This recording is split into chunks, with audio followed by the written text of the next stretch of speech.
Continuamos con las cuestiones existenciales. Hemos hablado de la libertad, de objeciones sobre la libertad y dificultades. Pero claro, si la libertad tiene algún sentido, es como orientación, diríamos, podría ser una respuesta obvia hacia la felicidad. Todos los seres humanos anhelamos de una manera más o menos vaga la felicidad. Y es difícil de, digamos, de evitar esta sensación.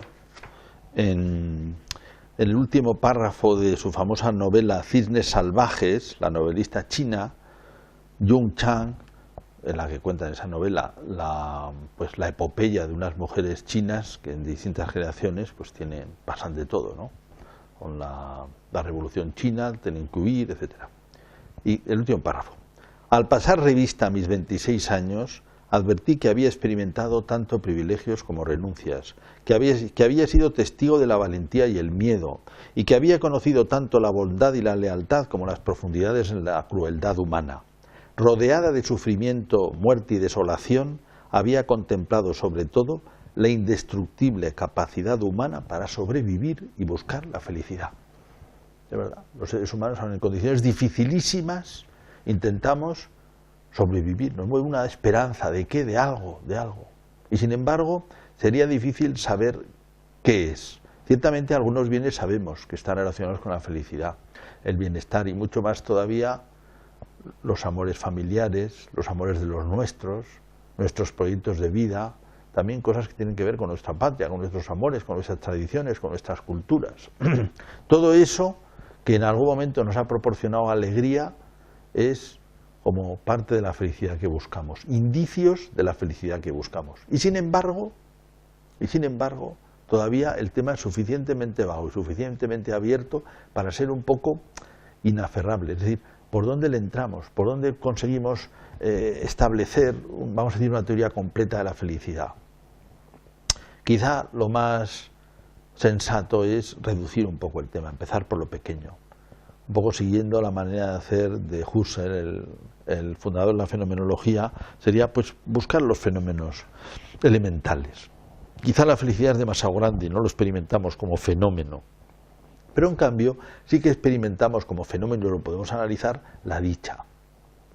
Esos momentos de alegría, esos momentos de dicha, ¿cómo se producen?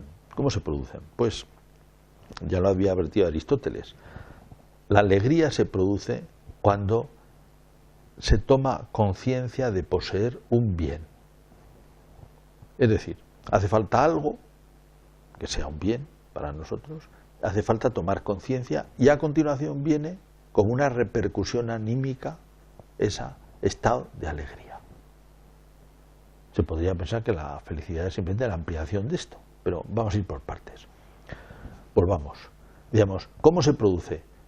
Tomo conciencia de un bien, lo percibo como bien, hay algo real, lo percibo como bien y se produce ese estado anímico que es una repercusión.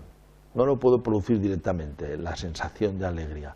Se produce por tomar conciencia de un bien, muy importante, este itinerario, con tres partes.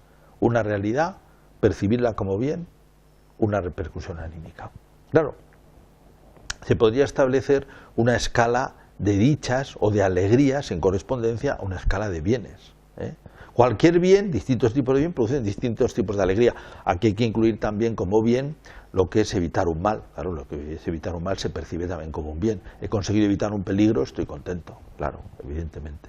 Me iban a matar, lo he conseguido evitar, estoy contento, estoy satisfecho. Bien, entonces podríamos establecer esta escala. Hay unos bienes que son muy materiales. Por ejemplo, yo tengo hambre, como, siento una cierta satisfacción y una cierta alegría. Es de un tipo. He conseguido un triunfo profesional, tengo una gran alegría. He conseguido ser considerado, que me quieran, o también recibo tantas alegrías con las cosas buenas de las personas que amo, que también para mí son fuente de alegría, son consideradas como un bien. Cualquier beneficio que pasa en las personas que quiero, mis padres, en mis hermanos, pues en la esposa, en el esposo, en los hijos, etcétera, ¿no? Producen alegría. El amor produce muchas alegrías más. Es uno, a poco que analicemos, es una de las grandes fuentes de alegría. Primero, saberse amado. y después todos los beneficios que llegan con el amor. También es verdad que también es una gran fuente de tristezas, paradójicamente. Y aquí viene una cuestión que se plantea también en este horizonte de la felicidad, ¿verdad? El amor, que es la mayor fuente de felicidad, también es muchas veces la mayor fuente de dolor. Y sin embargo, podríamos decir, nadie querría quitarlo de su vida, si lo conoce bien, ¿eh? No podría decir, no, pues entonces una vida más cómoda es aquella vida que no tiene amores. ¿Por qué? Porque no sufres con los demás. Claro, pero le falta tanta plenitud a eso, ¿no? Y esto, la verdad es que plantea una cuestión, que ahora no la quiero sacar entera aquí, pero es, desde hace muchos años que doy esta asignatura y este tema, cuando hablo de la felicidad siempre no puedo evitar la sensación de que estoy haciendo también una pequeña como invitación al egoísmo, ¿eh? Si la felicidad la entendemos como ser fiel tú, pasarlo bien tú, ser feliz tú, parece que esto no puede ser así, ¿no? No es del todo, no está, pero en fin, ya lo veremos cómo se resuelve esto. De momento lo que tenemos son esta escala de bienes que produce una escala de alegrías. Y también el papel tan preponderante que tiene el amor en el conjunto de alegrías, porque es un bien muy grande. Hay otros bienes, los bienes de la cultura, los bienes incluso, y nos acercamos al mundo clásico, nos dirían que uno de los mayores bienes es la contemplación, ¿eh?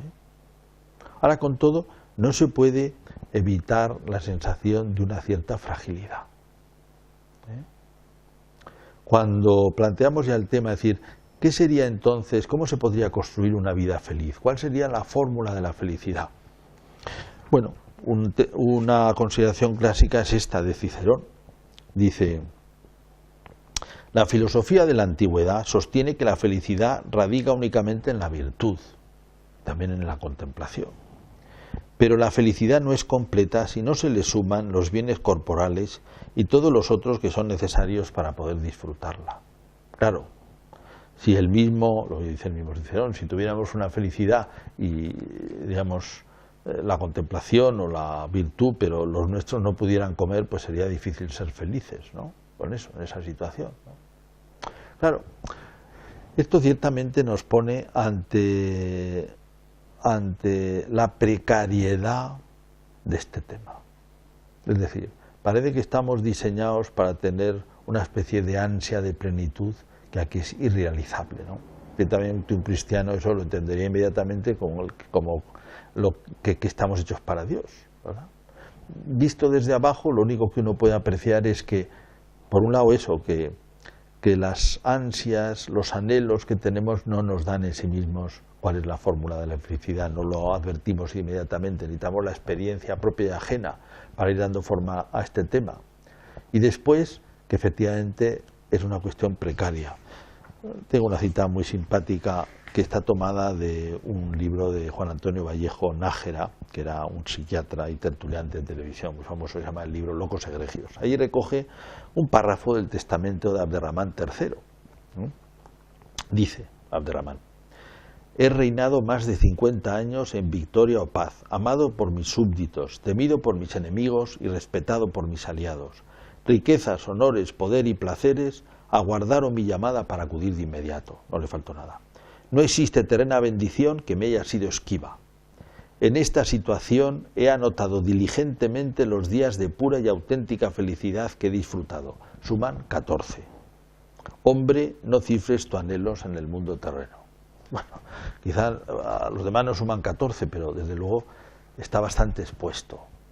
Y a veces la felicidad está en cosas pequeñas. Me llamó la atención, y lo recogí, una consideración que hace el novelista Delibes en un libro donde recuerda a su mujer fallecida, recientemente fallecida, un libro precioso que se llama Señora de rojo sobre fondo gris, y dice,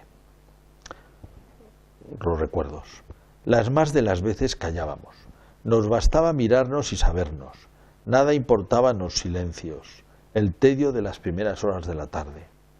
Estábamos juntos y era suficiente. Cuando ella se fue, todavía lo vi más claro. Aquellas sobremesas sin palabras, aquellas miradas sin proyecto, sin esperar grandes cosas de la vida, eran sencillamente la felicidad. Y no puede decir, desde luego hay algo de eso. Bueno, ¿por qué había algo de eso aquí? Pues evidentemente estaba el tema de que se querían. Y ese estar juntos ya suponía una cierta felicidad, aunque precaria, como luego se vio al desaparecer su mujer, evidentemente, en esta vida. Y sin embargo, dice, aspiramos a más también. De entrada aspiramos a que el amor sea eterno. Lo decía Gabriel Marcel, amar a alguien es decir, tú no morirás. Aspira el amor a ser eterno y por tanto está tan expuesto. Esa paradoja que decíamos al principio, está tan expuesto. Y esto nos abre la puerta a otro gran tema relacionado con lo que hemos dicho antes. Decíamos, la felicidad a veces planteada así parece algo egoísta, y desde luego no se consigue con la pura búsqueda. En realidad, si recordamos cómo se produce la alegría, nos daría una clave, que es, decimos, hay un bien, tomamos conciencia de que es bien y luego viene la repercusión. Esta repercusión viene de tomar conciencia de que hemos poseído un bien. En un precioso libro donde en realidad narra el itinerario de su conversión, C.S. Lewis dice su itinerario en busca precisamente de la alegría.